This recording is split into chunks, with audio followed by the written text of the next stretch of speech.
มึงเห็นโอ้ยน้องหมูมีคนนั่นหมูมีคนตีบ่มาเบิ่งไอ้เห็ดเห็นปะระวังได้มาถึกมือได้เห็นเนาะอึ๊บเห็นบ่โอ้ยกล้ามาได้บ่ผู้เดียวได้บ่โอ้บังยุเห็นสองไปยังสองคนไปยังเอาสองเอาเนาะอึ๊บเฮ้ยแต่จอนลงตูบกี่เลย เด้อมาซอยกันพูดละแพ็กพูดละสองเนาะจอนลงเตือนเลยหนูมาไว้มาเอาขึ้นไว้ทั้งเพื่อนก่อนเห็นน้องเพิ่นว่ามื้อนั้นพี่น้องเลยเนาะว่าย่านแบบโดนๆเนี่ยพวกเฮาไปทั้งอื่นทั้งไกลแหละย่านบ่มีไผเข้ามาเยี่ยมมายามแล้วว่าเนาะเห็นบ่น้องกะระวังเนาะระวังที่พวกอ้ายเข้ามาอยู่นี่ก็ให้เจ้าศึกษาเบิ่งว่าพวกอ้ายบอกสอนอย่างแน่นะเนาะแต่ละคนเข้ามานี่บอกสอนวิธีการใช้ชีวิตอย่างแน่ให้เจ้าเนาะเจ้าก็ต้องเอาไปประยุกต์ใช้เนาะให้มันอยู่รอดและว่าซั่นซะเนาะต้องหันกระไดพี่น้องเอ้ยเนาะอย่างใดก็สำหรับข้าวกับน้ำนี้พี่น้องเอ้ยเนาะเป็นของทางพ่อเด้อพ่อใจดีเนาะพ่อลุงใจดีเนาะเพิ่นอยู่พูดแหละเนาะอยู่ทางพังต่างประเทศพูดเลยพี่น้องเอ้ยซื้อเพิ่นเนาะขอบใจทางพ่อลุงใจดีนำเด้อที่สดซอยน้องน้ำขอให้อยู่ดีไม่แห้งขอให้ร่ำขอให้รวยพัฒนาสิ่งใดขอให้ได้สิ่งนั้นความเจ็บบ่ให้ได้ความใครอย่าให้มีสาธุ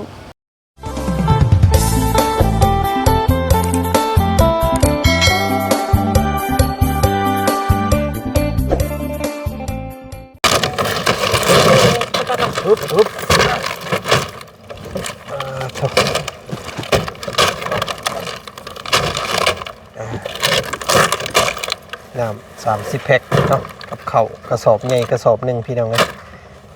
ต่อเนาะพี่น้องเนาะก็ตัดภาพมาทางพี่บัดที่นี่พี่น้องเลยเนาะก็อยู่หน้าบ้านเฮือนซานของทางน้องน้ำคือเก่าเด้อพี่น้องเลยเนาะมาเตรียมความพร้อมขึ้นเฮือนให้น้องเพิ่นมื้อนี้พี่น้องเลยเนาะก่อนอื่นเด้อเนาะพี่น้องเนาะกับทักทายสบายดีพ่อแม่พี่น้องกันหมดสุขสุคนเนาะพ่อกันบรรยากาศตอนเช้าๆพี่น้องเอ้ยมื้อนี้เนาะแต่ว่าโอ้ยเอาแห้งมื้อนี้พี่น้องเอ้ยเนาะแดดจ้าแดดแจ้งพี่น้องเอ้ยแต่ว่าลมอยู่แต่ว่าร้อนมื้อนี้เนาะเนาะก่อนอื่นก็ต้องขอบใจขอบบุญขอบคุณทางพ่อใจดีพี่น้องเอ้ยเนาะเพิ่นบ่ประสงค์ออกนามบอกแต่ว่าพ่อใจดีอยู่ทางพังต่างประเทศก็พอเด้อว่าซั่นพี่น้องเอ้ยเนาะเพิ่นได้ฝากเงินมาให้บ่จันเนาะบริหารจัดการเบิ่งเรื่องขึ้นเฮือนของเราว่าซั่นพี่น้องเอ้ยเป็นพวกที่นอนหมอนมุ้งแล้วก็เครื่องลืมพี่น้องเอ้ยเนาะน้ำดื่มมื้อนี้แล้วก็ข้าวสารกระสอบใหญ่กระสอบนึงพี่น้องเอ้ยเนาะส่วนผ้าห่มผ้าแพรนี่ทางบ่จันสิมารอบหน้าแล้วกันเนาะเพราะว่าอยู่เขตนี่มันบ่มีขายพี่น้องเอ้ยจำเป็นต้องได้แดนลงไปสร้างตัวเมืองเซโปนพุ่นอีกแล้วอันนี้เนาะเพียงเนาะอย่างไรก็ติดตามเบิ่งส้มน้ำกันอีกพี่น้องเอ้ยเนาะขอมุกขอบใจได้พอเด้อที่สวยๆน้องเพิ่นเข้ามาพี่น้องเอ้ยเนาะน้องเพิ่นก็ทางพ่อเพิ่นบอกมานี่พี่น้องเอ้ยเนาะที่น้องเพิ่นมีน้ำหูน้ำตานี่โมเมนต์ยังได้เราว่าพี่น้องเอ้ยโมเมนต์ว่าเราบ่มีของอยู่ของกินเด้ทางพ่อเพิ่นเว้ามานี่น่าสิแม่นความพ่อเพิ่นได้พี่น้องเอ้ยเนาะน้องเพิ่นนี่สิคิดถึงอนาคตทั้งหน้าเมื่อสายบุญพวกเขาสิบ่ได้เข้ามาหาแหละน้องเพิ่นย่านแบบย่านตกทุกข์ลำบากคือเก่าอีกนะพี่น้องเอ้ยเนาะเพราะว่านึงมาเนาะพอก็คือเห็นนั่นแหละพี่น้องเอ้ยแล้วก็อ้ายน้องเพิ่นก็บ่ค่อยเป็นเสาหลักปานใดนะหลักๆแล้วนี่คือน้องน้ำเพิ่นนี้พี่น้องเอ้ยเนาะที่ว่าเป็นหัวเรี่ยวหัวต่อของบ้านนะพี่น้องเอ้ยเนาะเพิ่นว่าทางพ่อแล้วว่าให้แนะนำบอกสอนน้องเพิ่นเรื่องการเอาคู่ครองต้องมีการวางแผนชีวิตให้ดีก่อนจังเอาเนาะถ้าเอาไปแล้วก็คือเคยเห็นนี่แหละพี่น้องเอ้ยเนาะแต่พลักหักห่างอย่าห่างเพพัง โอ้ยเนาะเอาจังใดก็แล้วแต่บุญวาสนาของน้องเพิ่นดอกอันนั้นพี่น้องเอ้ยเนาะได้ดีได้ชั่วก็ขึ้นอยู่กับวาสนาเฮาเนาะพี่น้องเนาะอ่ะจังใดก็แล้วแต่มื้อนี้เฮามามอบอันนี้ให้น้องเพิ่นก่อนพี่น้องเอ้ยเนาะป้าโตน้ำ30แพ็คพี่น้องเอ้ยเนาะคือสิเพียงพออยู่กับคนที่จะมาเนาะเขานี่ก็คือชิบดีอยู่ครับเข้านี่เบิดนี่ก็ค่อยว่ายันโอเคแล้วจะว่าน้องเพิ่นไปฉี่ก่อนได้ไปจักเนาะยังบ่ได้ไปฉี่บ่โอ้ยนี่บ้าเบิดนี่ก็โอ้ยเดือแล้วนี่พี่น้องเอ้ยเนาะบ่ต้องงั้นว่าไปฉี่ดอกพี่น้องเอ้ยเนาะเอามาเบิ่งทางนี้ก่อนพี่น้องเอ้ยฮึบอุ้ยมันสิใส่โป้มือตัวเองนี่เนาะสบายดีน้องดาสบายดีเอ้าเบิ่งกันโอ้ยน้องบ่มีคนนั่นบ่มีคนตีบ่มาเบิ่งอ้ายเฮ็ดให้มาระวังเด้บ่ถึกมือเด้หั่นเนาะอึ๊บเห็นบ่โอ้ยอันตรายอ่านบ่โอ้ยโอ้นักซะมื้อนี้พี่น้องเอ้ยเนาะเด้อเก่งเนาะเจ้ากันเนาะยิ่งกะเก่งโอ้ยพี่น้องเอ้ยป้องกันอันนี้ไว้เราอะผู้ชายกับผู้หญิงกับบ่คือกันได้พี่น้องเอ้ยเนาะการเฮ็ดเวียกเนาะต่างกันอยู่ได้เนาะผู้ชายมันมีแฮงเนาะมีแฮงคือกันแล้วเนาะแฮงน้อยแฮงหลายซื่อเอาอันอ้ายนิบฟังเสียงได้พี่น้องเอ้ยเนาะพากันเก็บอันนี้ไว้มื้อนี้โดยเนาะเมียนเพราะว่ามื้อขึ้นเฮือนขึ้นซ่านนี่ก็โอ้ได้ยินทางลุงเฮิมเพิ่นแจ้งมาแล้วเพิ่นว่าสิมีเต้นได้ที่ได้สบายนี่สิกลางอยู่ใส่เต้นเนาะกลางอยู่บนรถมุงรถหันนึงมีซองอันผู้ได้เราบ่ฮะอยู่พุ่นอยู่เทิงพุ่นอยู่ข้างนั่นบ่โดยอันนี้มันบัดตันทางซ้ำเนาะโดยที่ได้ซะจวดบนหันนึงแล้วก็จวดอยู่พี่นึงก็ได้อยู่คำว่ายาวบัดยาวมาพี่เลยก็ได้เนาะโดยตั้งแต่มุงเล่าเข้าเล่าพูดจึกแล้วก็จึกมาฮอดพี่เลยนี่แผ่นมันเป็นหน้าบ้านเลยซะนั่งตามพี่เลยคนแขกคนกันนะพี่น้องไงเนาะเห็นเพิ่นจองแล้วว่าทางลุงเฮิมเพิ่นมีเต้นว่าสันมีโต๊ะมีเต็นมีมุงนั่งว่าสันพี่น้องไงเนาะแล้วก็จักไรเนี่ยละสิมีอย่างเนี่ยก็ยังทวงยังทันอยู่เนาะเพราะว่ายังอีกมืออื่นมือฮื้อเตรียมตัวแต่มืออื่นนี้เนาะเป็นหมอเป็นเหตุคัดทูยังกับแต่มืออื่นนี้พี่น้องไงมือฮื้อนี่เป็นมือเนาะเฮาขึ้นเฮือนขึ้นซ่านให้น้องเพิ่นเรียบร้อยแล้วก็สิพากันหวนขึ้นกลับบ้านได้บัดนี้พี่น้องเอ้ยเนาะพุ่นละหลังสงกรานต์เพิ่นได้สิได้มาได้บัดนี้ได้เนาะโดนเติบได้พี่น้องเอ้ยขึ้นมาบัดนี้เนาะเพราะว่าปีใหม่เนาะปีใหม่ลาวอยู่นำครอบครัวก่อนพี่น้องเอ้ยเนาะใส่อ้ายๆน้องๆเจ้าเอิ้นเพิ่นมาอยู่น้องเนาะมาขนน้ำน้ำกันอยู่ทางตัวแม่เนาะมาพี่ก่อนเด้อแม่เพิ่นเฮ็ดหยังซั่นหั่นไปพันอันนี้บ่พันไม้นี้โดยเอาเอิญน้องเจ้ามาอันคนเบรกเข่าอันนี้น้ำกันเนี่ยขึ้นไว้เทิงๆพอเลยเนาะเลยรับกล่าวนะได้บ่ผู้เดียวได้บ่โอ้บังยุหันสองไปยังสองคนไปยังเอาสองเอาเนาะปุ๊บเฮ้ยแต่จอนลงตูบกี่เลยเด้อแห้งๆรีเนาะอันนี้น้องเจ้าบ่โดยน้องผู้ติดกับเจ้านี่บ่โดย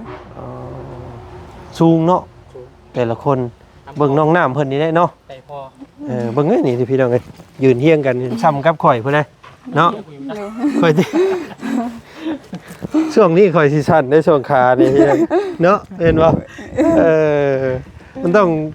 กระเป๋ายาวพุ่นมันจึงสิสมเนาะเบายาวคนเบายาวครึ่งนี่เบายาวสูงกว่าหมู่ในทีมงานเบายาวเพิ่นน่ะพี่น้องเอ้ยเนาะทั้งสูงทั้งยาวอันน่ะเนาะไปน้องเอาเอิ้นมาน้องๆเพิ่นมาเพิ่งนั่นเข้าไปดาวน่ะพี่น้องเอ้ยเนาะมาคนน้ำใส่ลูกมาไว้มาคอยกันไว้มาซอยกันผู้ละแพ็คผู้ละ2เนาะเจ้าต้องเตือนเลยหนู มาไว้มาเอาขึ้นไว้ทั้งเฮือนก่อนคนละแพ็คคนละสอง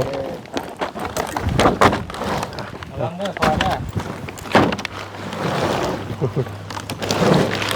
ขาดแต่ผู้นั้นเนาะลูกกกเนาะ แน่น เขาดำเพิ่น เบาอดัม เป็นไปหาเงินเป็นยังไง อดัมบ่ค่อยได้อยู่ได้พี่น้องเลยน้องมืออื่นน่ะสิได้เห็นอยู่เพราะว่ามืออื่นมือขึ้นเฮือนเนาะมือขึ้นเฮือนขึ้นซ่านนี่อยู่น้ำกันได้พี่น้องเลยเนาะแต่หลายคู่หลายคนอยู่เพิ่นคอมเมนต์มาหลายเนาะเพียงเนาะอยากให้แนะนำทางพ่อกับแม่แล้วก็อ้ายน้องเพิ่นเนาะเฮือนหลังนี้นะอยากให้น้องน้ำนี่มีส่วนร่วมเนาะเพราะว่าหลักๆแล้วเนี่ยเพิ่นเฮ็ดให้น้องน้ำว่าซั่นนะพี่น้องเลยเนาะบ้านหลังนี้ย่านเลยว่าน้องเพิ่นเป็นผู้หญิงแหละออกเฮือนออกหยังเดี๋ยวกลับมาบ่ได้นะพี่น้องเลยเนาะเป็นระบบต่อไปของเขา อุบเอากละไ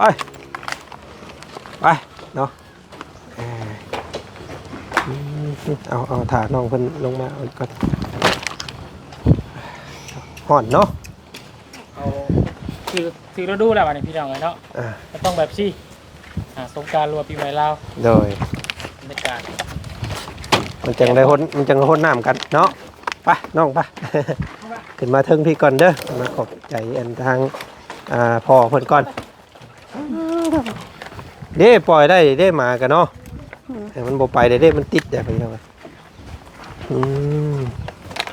โอ้เพิ่นเขียนนี่ไว้ข้างนี้นี่เนาะวันหยังอันนี้ที่30เดือน3ปี2025วันสั่งว่าสันซาพี่น้องโอ้คักเนาะเพื่อบ่ให้ลงบ่ให้ลืม อึ๊บโธ่คือสีเพียงพออยู่ดอกน้ำกับน้องเนาะ โดย เพราะว่านี่เด้30แพ็คนี่มันก็แพ็คหนึ่งมันมี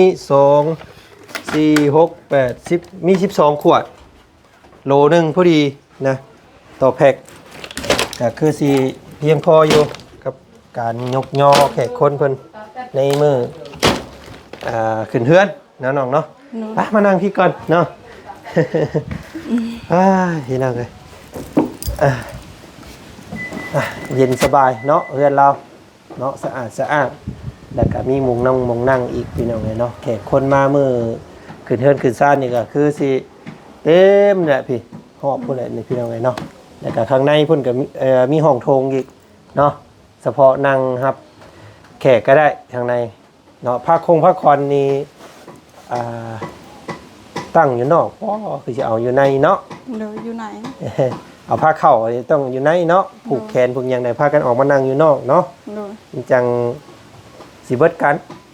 คือเพื่อนน้องไส้มือนั่นพี่น้องไงเนาะโอ้ผ้ากันนั่งอยู่นอกรถเต็มอยู่ในแบบส่วนหลายจะไม่ได้นั่งนะก็สันซ่ากะจันจ่อเข้ามาเต็มที่เลยพี่น้องกันเนาะทางพวกเขากะ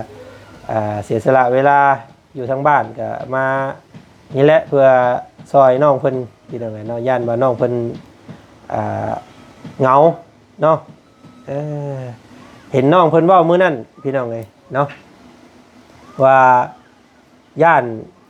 แบบโดนๆเนี่ยพวกเฮาไปทั้งอื่นทั้งไกลแหละย่านบ่มีไผเข้ามาเยี่ยมมายามแล้วว่าเนาะ โดย เห็นบ่น้องกะระหว่างเนาะระหว่างที่พวกอ้ายเข้ามาอยู่นี่ก็ให้เจ้าศึกษาเบิ่งว่าพวกอ้ายบอกสอนอย่างแน่นะเนาะแต่ละคนเข้ามานี่บอกสอนวิธีการ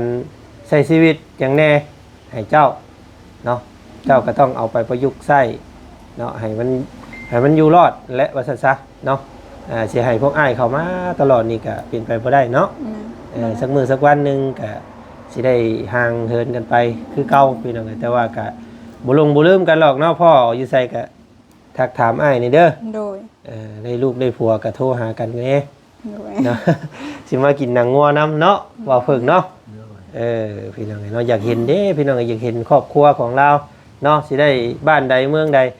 ในบ้านนี่บ่มีบ่ บ่มี อันแบบผู้ว่าผู้หยังนี่นะ บ่มี บ่มีเลยบ่ โดย กะว่าตัวเองนี่กะว่าสิได้อยู่บ่ในบ้าน บ่มี สาคิดบ้านนะบ่ส่งเนาะส่งสิเป็นบ้านอื่นเนาะ บ่คิดบ่อยากบ่คิด เดี๋ยวสิเอาผัว เอ้าบ่คิดเลยบ่ ยัง บ่กล้าบ่กล้าย่านแบบจักสิไปพ่อหยังแน่เนาะ โดย ดีได้สิพี่น้องไงเนาะเอามือนี่สิยังบ่ท่านอยากได้เนาะเพียงเนาะแต่ว่าบัดพุ่นแลบัดมือมันสิได้บินมาขึ้นลูกเจ้าแล้วหรอกพี่น้องไงเนาะเนื้อคู่เฮาน่ะถึงจะอยู่ผู้เนาะข้ามแม่น้ำคงคามหาสมุทรก็มาหากันได้พี่น้องไงเนาะถ้าฮอดมือฮอดวันมันน่ะเนาะแนวใดก็สร้างอาชีพให้ตัวเองก่อนน้องเอ้ย โดย เนาะมีงานเป็นหลักเป็นแรงบ่หรือว่ามีอาชีพและจังเอาลูกเอาผัวและจังเอาลูกเอาเต้าเนาะส่วนหลายบ้านทุกเจ้านี่สิแบบเอาผัวแล้วก็เอาลูกเลยเนาะ แม่ ยังน้อยๆหนึงพี่น้องไง12 13ปีเอากันแล้วก็ปล่อยแล้วก็เอาลูกออกมาแหละบ่จักบาดนี่บ่จักอันเลี้ยงเพิ่นนะบ่จักการบริหารเรื่องครอบครัวว่าทีนี้มันกับลำบากเนาะ โดย ขาดหมอขาดแรงแกงขาดหมอแล้วพี่น้องกันเพราะว่าเฮาบ่มีความพร้อมเด้ทางพ่อผู้ที่เพิ่นมอบน้ำกับข้าวให้เจ้านี้พี่น้องเนาะเพิ่นว่าแนะนำน้องเพิ่นในเด้อว่าซั่นเนาะบอกสอนน้องเพิ่นในเรื่องเอาคู่เอาครองเป็นแล้วเป็นห่วงพี่น้องเพิ่นเป็นห่วงเนาะ โดย เป็นห่วงย่านน้องกันตกลำบากอีกว่าซั่นซะเนาะเพิ่นดึงขึ้นมาได้ซ้ำนี้แหละก็ย่านแบบว่าอนาคตเนาะพวกอ้ายบ่ได้เข้ามาแหละย่านว่าชนเจ้าก็ย่านมันบริหารบ่เป็นเนาะ โดย ย่านเฮ็ดเฮือนอันนั้นบ่เป็นแล้วก็ย่านว่ามันลำบากคือเก่าหั่นนะเนาะอย่างน้อยก็มีเฮือนได้เด้พี่น้องเนาะก็บ่ลำบากปานใดน้องเนาะ โดย อย่างน้อยมันก็มีหมองส้นแดดส้นพ้นมีแต่เรื่องอยู่ของกินเท่านั้นบาดนี้การทำมาหากินการหาข้าวหาน้ำเนาะเจ้ากะสิแล้วเฮือนได้ท่านยำเด็ดแล้วก็หาเวียกเฮ็ดบัดนี้เนาะ โดย เวียกยังยามนี้เนาะ ยามนี้เวียกไปปลูกมัน อืม เฮ็ดให้ แต่อีกส่วนนั้นก็ไปนำเข้าวได้นี่เนาะ โดย ไปซักเข้าวซักเรียนอยู่ภูบ่ได้นี่พี่น้องเอ้ยน้องน้ำเพิ่นก็มีได้เพิ่นมีทั้งภูผู้ดินเพิ่นแต่ว่ามันห่างไกลกันกับบ้านว่าซั่นซะแต่ได้จักสอบก็อันให้เจ้าแต่เก่า บางเทื่อได้เข็นเฮ็ดลายนั้นได้10เฮ็ดลายนั้นได้สาวชอบบางเทื่อ25 อืม เฮ็ดกว่าเข็นเฮ็ ก็ ด ว่าเฮ็ดก็บ่เฮ็ดหลายเนาะ โดยเข็น ก็ว่าเฮาเฮ็ดหน่อยเฮาปลูกอย่างอื่นนํก็10เนาะ โดย โอ้หลายเติบได้หัน22 เข็น นี่พี่น้อง ได้ขึ้นภูนั้นได้สาวชอบคือกันเข็นเฮ็ดแถวบ้านนี่บ่มีซ้ำ อืมส่วนหลายดินแถวนี้น่ะสิเป็นดินนายทุนหมดเด้พี่น้องส่วนหลายสิเป็นของนายทุนจีนกับเวียดเนาะเพิ่นมาประมูลรับสัมปทานเอาเบิดแล้วส่วนแถวนี้พี่น้องเอ้ยเนาะต้นไม้ต้นตอ แถวบ้านค่อยบ่มีอันนั้นของจีน บ่มีบ่ โดยบ่ มีแต่ของชุมชาวบ้านเองเนาะแถวนี้เนาะ บ่มี พออยู่พุ่นอยู่ลักลงไปแถว อยู่ลุ่มพุ่น บ้านอะไรบ้านนั้นพุ่นพี่น้องเอ้ยเนาะมีแต่เจ้าของ บ้านอะไรบ้านพะล่องพุ่น เออ มีแต่ของจีนหมด แมนเพิ่นจะปลูกต้นวิกต้นยางแล้วก็เป็นสวนมันกับของเพิ่นเบิดนะพี่น้องเอ้ยเนาะส่วนหลายเพิ่นปวดเอาเบิดแล้วแท้เลยเฮ็ดได้ไรซะเนาะพี่น้องเนาะสู่ต่อไปน้องเอ้ยเนาะ โดย ก็เตรียมหยังนี่แล้วของอยู่ของกินเจ้ายังบ่ได้มีหยังบ่ ยังบ่ทันซื้อมื้ออื่นก่อนต้องไปซื้อ มันบ่มีตู้เย็นเนาะ โดย ซื้อมาก็บูดเน่าถึงสิซื้อได้หันพี่น้องเอ้ย ไปซื้อ เนาะ มื้ออื่นไปซื้อตอนแรกประมาณ3:00น 4:00น เป็นไก่เนาะเป็นปลาเนาะคำว่าเสียมีปลาก็เอามาตอนแรกเอาเนาะ โดย มันจังบ่เน่าว่าซั่นซะพี่น้องเอ้ยก็เห็นทางเบาเหย้าเพิ่นก็มีงบอยู่เนาะจากเพิ่นสิซื้อหยังแหละพี่น้องเอ้ยแล้วก็ทางเบาบุญสารวัตรก็เห็นว่ามีงบซื้อในอยู่ในกินอยู่เนาะจากเพิ่นสิเอาหยังเพิ่นสิเอาข้าวปุ้นข้าวปาดบ่ถือว่านี่ใดก็แล้วแต่เนาะ โดย ถ้าเป็นไปได้ก็สิสั่งในห้านเพิ่นเลยสิแนะนำเบาบุญเพิ่นแนวนั้นเนาะสิให้เพิ่นเอาลาบนะลาบงัวลาบควายก็ให้เพิ่นเฮ็ดเป็นกระซ้ำใหญ่ๆแล้วเอามาบัดเดียวเลย เนาะมันจังชุมเจ้าจังบ่ได้ยากเนาะ โดย พากันหนึ่งจะเข้าหั่นเด้อ โดย หนึ่งเขาเตรียมพักเนาะมีพักหยังแน่น้ำบ้านเจ้าแถวนี้พักแบบว่าธรรมชาตินี่ หลายพักอยู่ พัก ไปหาก ระโดน โดย เนาะพากันไปหาเด้อ โดย พาน้องพานั่นไปหาพักกระโดนพักติ้วพักอันนั้นนะมันแนวมากินกับลาบกับก้อยนะ โดย เนาะพักกระเดาเนาะพี่น้องเนาะปีกล้วยเนาะ กระเดาบ่มี มันมีบ่แถวนี้ บ่มี ส่วนหลายมีแต่พักอันนั้นเนาะบ้านเจ้าเนาะ โดย พักหยังก่อน พักกระโดนพักเนี้ย บ่ พัก ประกูดเนาะส่วนหลายบ้านเจ้า พักกุดเขาได้จำกับลาบ มันต้องมาพัดมาต้มตัวนั้นเนาะบ่ได้ตัวนั้นเนาะพักนอกเนาะโอ้พี่น้องเอ้ยเมื่อวานนี่ไปเห็นพักกระแยงอยู่เฮือนของบ่าวตะโลเพิ่นกับกระบาลโอ้งามครับเนาะอยู่บ้านกระตูบกันพี่น้องเอ้ยป้าโตให้น้องน้ำปลูกเด้ว่ะเนาะงามไปเบ็ดตายอย่าแกงใช้น้ำไม้นะพี่น้องเอ้ยเนาะ อย่างใดกะเดี๋ยวถ่าบุญถ่าเบิ่งถ่าส้มน้ำกันเนาะกะยิ่งใหญ่บ่แพ้เพื่อนน้องไส้กับเพื่อนน้องปูนาแน่นอนนี่ทำไงเพราะว่าล่าสุดนี่เห็นทางเบาลุงเฮิมโอ้เพิ่นว่าส่งเสียงมาในกลุ่มว่าจองเต้นเด้อว่าซั่นทางลุงเฮิมมีงบเช่าเต้นเนาะเต้นมุงแขกคนมานั่งกันนะว่าซั่นเนาะเอาพี่น้องห่วย2เต้นมันก็ป้าโทเนาะมันก็ซ้ำสินั่งแล้วคนเนาะ โดย มีแต่รุ่นเบิ่งของอยู่ของกินนี่แหละสบายนี่เนาะมื้อนี้ก็มามอบน้ำก่อน30แพ็คกับข้าว1กระสอบพ่อเพิ่นว่าเห็นเจ้าว่าสิไปซีข้าวเมื่อวานนี่ว่าซั่น โดย เนาะโอ้ยมาเบิดกระสอบหนึงนี่ก็พอแล้วน้องเอ้ยเนาะ โดย เบิดกระสอบที่อ้ายซื้อมาให้นี่ก็ถือว่าหลายแล้วเนาะกินบ่เบิดดอกหันก็ได้พี่น้องเอ้ยเนาะจังใดก็สำหรับข้าวกับน้ำนี้พี่น้องเอ้ยเนาะเป็นของทางพ่อเด้อ โดย พอใจดีเนาะพอลุงใจดีเนาะเพิ่นอยู่พูดแหละเนาะอยู่ทางพังต่างประเทศพูดแหละพี่น้องไงเพิ่นบ่ประสงค์ออกนามกะยาเด้อว่าซั่นเนาะพอบ่ออกชื่อออกเสียงดอกว่าซั่นทางพอเพิ่นก็สดช่วยผ่านทางช่องบ่จันโดยตลอดมาพี่น้องไงเนาะพอเพิ่นก็ถือว่าซอยหลายเคสได้เลยพี่น้องไงเนาะเคสนี้ก็ถือว่าอีกเคสนึงเนาะพอเพิ่นเบิ่งพอเพิ่นอ่านจิตใจเจ้านี่เห็นเจ้าให้เจ้าอย่างเมื่อวานนี้ว่าซั่นเนาะ โดย พอเพิ่นว่าโมเมนต์การที่บ่มีของกินขึ้นเทือนนี่โมเมนต์เราอะพี่น้องเนาะน้องนี่อาจสิคิดว่าผู้แลว่าซั่นนะเนาะคิดเรื่องครอบครัวเจ้าเนาะเห็นบ่ บ่ คิดเรื่องครอบครัวนี่ครอบครัวแบบภายภาคหน้าหั่นนะเนาะสิเป็นจังไดหั่นนะแม่นบ่ ย่านว่ามันครอบครัวใหญ่เด้พี่น้องเนาะครอบครัวใหญ่กันแต่ละคู่แต่ละคนก็มันคุ้มกันบ่ได้เนาะมันสิบอกกันก็บ่ได้อีกบ้านนี้พี่น้องจักสิเป็นจังไดนะน้องเพิ่นก็เลยแบบว่าดีใจแน่ก็แม่นแต่ก็พะวงเรื่องอนาคตเนี่ยก็แม่นหั่นนะเนาะ จังไดก็แล้วแต่น้องเนาะเอา โดย ฝากขอบมุกขอบใจทาง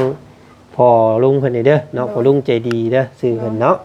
ขอบใจทางพ่อลุงใจดีนำเด้อที่สดซอยน้องน้ำขอให้อยู่ดีไม่แห้งขอให้ร่ำขอให้รวยพัฒนาสิ่งใดขอให้ได้สิ่งนั้นความเจ็บบ่ให้ได้ความใครอย่าให้มีสาธุและขอบใจทางบ่าวจักนำเด้อขอให้อยู่ดีไม่แห้งขอให้ร่ำขอให้รวยพัฒนาสิ่งใดขอให้ได้สิ่งนั้นความเจ็บบ่ให้ได้ความใครอย่าให้มีสาธุ โอ้ และ ย ขอบใจ เนาะ เบาเพิ่งกับ เบาบุญนำเด้อขอให้อยู่ดีไม่แห้งขอให้ร่ำขอให้รวยพัฒนาสิ่งใดขอให้ได้สิ่งนั้นความเจ็บขอให้ได้ความใครอย่าให้มีสาธุ เนาะพี่น้องเนาะเดี๋ยวมือขึ้นเฮือนนี่จังขอมุกขอบใจเพิ่นอีกที่นึงพี่น้องเนาะเพราะว่าทางเมใจดีเพิ่นก็ช่วยทีละให้เฮาห่มเย็นได้คือมื้อนี้ก็ย้อนเมใจดีคือกันนั่นกับเพิ่นบ่ประสงค์ออกนามคือกันพี่น้องเนาะอยู่ผู้ละทางรัฐโอไอโอพี่น้องแล้วก็เมืองโคลัมบัสว่าซั่นเนาะโคลัมบัสพังต่างประเทศพุ่นแหละพี่น้องจักว่าถูกว่าผิดว่าจันก็ได้ขอโทษขออภัยเนาะพี่น้องเนาะเพิ่นสดสวยเป็นหลังคาถือว่ามิดเสร็จเลยพี่น้องเนาะก็ถือว่าสมบูรณ์แบบเนาะงามอ่องตองเอาไปต้อนรับทั้ง หมู่เพื่อนต่อสบัดที่นี่เนาะเพิ่นสิมามอบหยังแน่ก็ติดตามเบิ่งนํกันเนาะน้องเนาะ โดย สู้ๆเด้อมื้อนี้สบายดีเนาะ สบายดีข เด้ อ อ บใจเด้อ เด้อ ขอบใจ เด้อ หลาย อันนี้ก็เอาเข้าไว้ข้างในเฮือนเจ้าก็ได้ โดย ยันว่ามันตันข้างนอกเนาะบ่แล้วจังพากันคนเข้าก็ได้เด้อ โดย ไฟก็มาแล้วพี่น้องก็แต่ว่ายังบ่ทันได้ติดตั้งซื่อๆเนาะเอาให้อ้ายก่อนเนี่ย มันมือขึ้นเฮือนนั่น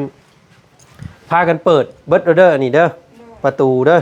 ง่างออกให้สุดเด้อ